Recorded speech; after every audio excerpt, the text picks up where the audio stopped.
The people who help domestic violence victims in Albuquerque are urging city leaders for help.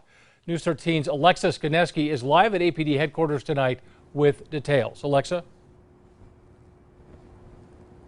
Dean, this letter was sent to the mayor and Chief Medina asking them to make domestic violence cases a priority.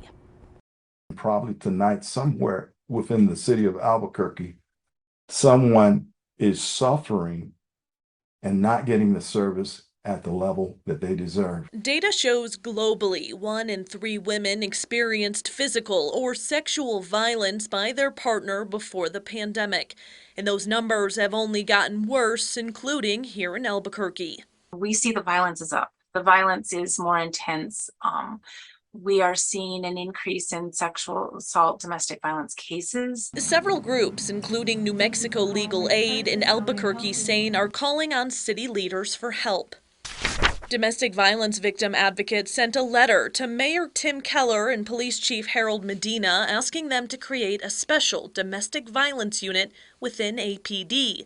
The group says it's not a want, it's a need. The idea is if we had this unit, they could filter those cases that cause homicides, deaths, serious bodily injury by handling them before the homicide. At one time, APD had a unit that handled domestic violence cases, but it was disbanded and never replaced. APD says their impact unit handles these cases now, but the group feels it's not enough. When we see a very dangerous call, we need to be able to call a detective. We need to be able to reach out and say, this is one that is high risk and we need immediate help. APD says the creation of a domestic violence unit is a long-term goal, but they don't have enough officers right now. But they are working toward a solution. In May, APD received a $150,000 grant to provide domestic violence services at crime scenes. APD is currently in the process of selecting 50 officers to be part of a domestic abuse response team, or DART.